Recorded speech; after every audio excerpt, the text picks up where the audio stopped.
আসসালামু আলাইকুম দর্শক, স্বাগতম জানাচ্ছি আমাদের চাকরি বিষয়ক নতুন আরেকটি ভিডিওতে। যুব ও ক্রীড়া মন্ত্রণালয়ে বাংলাদেশের সকল জেলার ছেলেমেয়েগণ আবেদন করতে পারবেন। শুধুমাত্র এসএসসি এবং এইচএসসি পাস করেই আপনারা এই নিয়োগ বিজ্ঞপ্তিতে বিভিন্ন পদে আবেদন করতে পারবেন। ধৈর্য সহকারে সম্পূর্ণ ভিডিওটি দেখার অনুরোধ থাকবে, কেননা আজকের এই ভিডিওতে আমরা বিস্তারিতভাবে আলোচনা করেছি কীভাবে আবেদন করবেন এবং কোন কোন জেলার প্রার্থীগণ খুব ইজিলি এখানে আবেদন করতে পারবেন, সেই সাথে আবেদনের শুরু এবং শেষ তারিখ এবং কীভাবে আপনি আবেদনটা সাবমিট করবেন সম্পূর্ণ প্রসেসটি আজকের এই ভিডিওতে আমরা দেখাবো। ধৈর্য সহকারে সম্পূর্ণ ভিডিওটি দেখার অনুরোধ থাকবে। সেই সাথে অনুরোধ থাকবে এই ভিডিওতে একটা লাইক দিয়ে আমাদের চ্যানেলকে সাবস্ক্রাইব করে পাশে আসা বেল আইকন বা অল বাটনে ক্লিক করে রাখুন, যাতে করে পরবর্তী আপডেট এবং সব ধরনের ইনফরমেটিভ ভিডিওগুলো সবার আগে আপনি পেয়ে যান। তো চলুন শুরু করা যাক। দেখতে পাচ্ছেন আপনারা আমাদের স্ক্রিনে যুব ও ক্রীড়া মন্ত্রণালয়ের একটি নিয়োগ বিজ্ঞপ্তি আমরা আপনাদের মাঝে ওপেন করে রেখেছি। তো এটা গত 18 এপ্রিল 2024 প্রকাশিত হয়েছে। তো এখানে নিয়োগ বিজ্ঞপ্তি তারা বলে দিয়েছে, যুব ও ক্রীড়া মন্ত্রণালয়ের রাজস্ব খাতভুক্ত নিয়োগযোগ্য ও জাতীয় বেতন স্কেল 2015 এর 13তম, 16তম ও 20তম গ্রেডভুক্ত নিম্নোক্ত শূন্য পদসমূহ সরাসরি নিয়োগের মাধ্যমে পূরণের জন্য পদের পার্শ্বে বর্ণিত শর্তে বাংলাদেশের প্রকৃত নাগরিকদের নিকট হতে অনলাইনের মাধ্যমে আপনাকে আবেদন করতে হবে। তারা অনলাইনের যে আবেদনের লিঙ্ক, একদা টেলিটক যে ওয়েবসাইট আছে, তাদের ওয়েবসাইটের মাধ্যমে কিন্তু আবেদন সম্পন্ন করতে হবে। তো আবেদনপত্র আহ্বান করা যাচ্ছে, অনলাইনে আবেদন ব্যতীত অন্য কোনো মাধ্যমে আবেদন করা সম্পন্ন করা হবে না। তবে আবেদন কীভাবে করবেন এটা যদি আপনারা দেখতে চান, আপনি আপনার ফোন দিয়ে কীভাবে আবেদন করবেন অবশ্যই এই ভিডিওতে কমেন্ট করতে হবে যে আবেদন প্রসেসের ভিডিওটা আমি আপনাদেরকে দেখাবো কি না, যে আপনি আপনার ফোন দিয়ে কীভাবে আবেদনটা করবেন। যদি মনে হয় তাহলে ইয়েস কমেন্ট করবেন, আর যদি না লাগে তাহলে নো কমেন্ট করে দিবেন। এবং এখন আমরা দেখে নিব, চলুন, যে আমরা কোন পদের জন্য কী কী শিক্ষাগত যোগ্যতা এবং কোন কোন জেলা থেকে আবেদন করতে পারবো এবং কোন জেলা থেকে আবেদন করতে পারবো না সেসব তথ্য। তো প্রথমেই রয়েছে 60 মুদ্রাক্ষরিক কাম কম্পিউটার অপারেটর। এখানে গ্রেড দেখতে পাচ্ছেন 13তম গ্রেড। এখানে শূন্য সংখ্যা হচ্ছে 5টি পদে আপনি এখানে আবেদন করতে পারবেন, 5টি পদ ফাঁকা রয়েছে।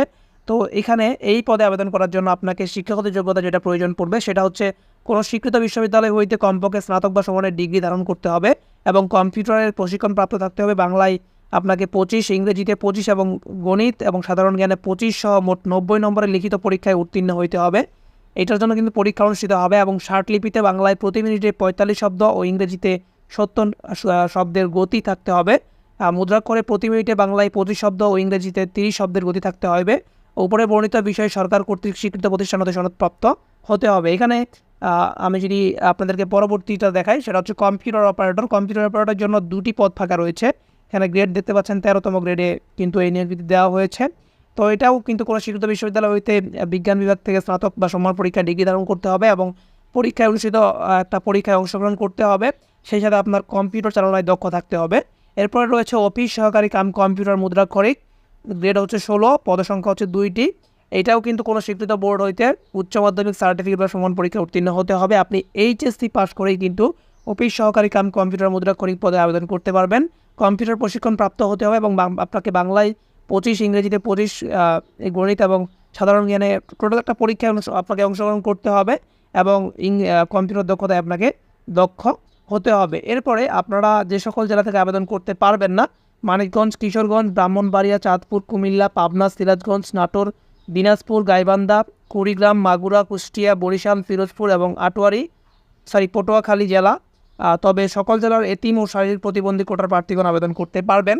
শুধুমাত্র 1, 2 এবং এই 3টি পদে আপনারা এই সকল জেলার প্রার্থীগণ আবেদন করতে পারবেন না। তবে সকল জেলার প্রার্থীগণ কিন্তু যারা শারীরিক প্রতিবন্ধী আছেন আবেদন করতে পারবেন। এরপরে রয়েছে অফিস সহায়ক, পদসংখ্যা 5টি। কোনো স্বীকৃত বোর্ড হইতে মাধ্যমিক স্কুল সার্টিফিকেট, এক কথায় এসএসসি পাস করতে হবে এবং আপনাকে কিন্তু 40 নম্বরের একটি লিখিত পরীক্ষায় অংশগ্রহণ করতে হবে। সেই সাথে অফিস সহায়ক এখানে টোটাল 10টি পদ রয়েছে। 1 নম্বর পদের জন্য আপনারা গাজীপুর, নারায়ণগঞ্জ, নরসিংদী, গোপালগঞ্জ, মাদারীপুর, টাঙ্গাইল, জামালপুর, ব্রাহ্মণবাড়িয়া, কুমিল্লা, নোয়াখালী, বগুড়া, রংপুর, যশোর, ঝিনাইদহ, বরিশাল এবং ভোলা থেকে আবেদন করতে পারবেন না। এবং 2 নম্বর পদের জন্য 4 এবং 5 নম্বর পদের জন্য আপনারা এই সকল জেলা থেকে আবেদন করতে পারবেন না। তবে সকল জেলার প্রতিবন্ধী এবং শারীরিক প্রতিবন্ধী যারা আছেন আপনারা আবেদন করতে পারবেন। এখানে আবেদন ফর্ম পূরণ এবং পরীক্ষায় অংশগ্রহণের ক্ষেত্রে নিম্নবর্ণিত শর্তাবলী অবশ্যই অনুসরণ করতে হবে। তার মধ্যে দেখতে পাচ্ছেন এখানে 5 এপ্রিল 2024 তারিখে সাধারণ প্রার্থী, ক্ষুদ্র নিগোষ্ঠী এবং বীর মুক্তিযোদ্ধাদের ক্ষেত্রে 18 থেকে 30 বছরের মধ্যে বয়স হতে হবে। যদি আপনার কোটা থেকে থাকে তাহলে 32 বছর পর্যন্ত আবেদন করতে পারবেন। তো এরপরে দেখতে পাচ্ছেন ক্রমিক নং 2 যারা আছেন এখানে আপনাদের তেমন কিছু আর নেই। আবেদনের নিয়ম আমি পরবর্তী ভিডিওতে দেখানোর চেষ্টা করব, যদি আপনাদের লাগে সেটা আপনারা বলবেন। তো চাকরির জন্য আপনাকে আবেদন আগামী 23 এপ্রিল 2024 তারিখ থেকে দেখতে পাচ্ছেন এখানে 7 মে 2024 তারিখের মধ্যে রাত 12টার মধ্যে কিন্তু আবেদন সম্পন্ন করতে হবে অনলাইনের মাধ্যমে। এবং আবেদনের জন্য আপনার এই অনলাইনে প্রণীত আবেদনপত্র যে সকল তথ্য প্রয়োজন পড়বে আমি এখানে দেখাই দিচ্ছি, আপনারা স্ক্রিনশট নিয়ে এই বিষয়গুলো একটু পড়ে নেবেন। ভিডিওটা লং হয়ে যাচ্ছে, তো আজকের এই ভিডিওটি এ পর্যন্তই। আশা করছি আপনারা বিষয়টি বুঝতে পেরেছেন এবং আবেদনের জন্য যদি প্রক্রিয়াটা প্রয়োজন পড়ে অবশ্যই আমাকে কমেন্ট করে জানাবেন, আমি আপনাদেরকে দেখানোর চেষ্টা করব কীভাবে আপনি আপনার ফোন দিয়ে ঘরে বসে আবেদন করতে পারবেন। এই ভিডিওটি এ পর্যন্তই। ভালো থাকেন, সুস্থ থাকেন, দেখা হচ্ছে পরবর্তী কোনো নিয়োগ বিজ্ঞপ্তি কিংবা শিক্ষামূলক এবং এই ধরনের ইনফরমেটিভ ভিডিওগুলো নিয়ে। আসসালামু আলাইকুম ওয়া রাহমাতুল্লাহ।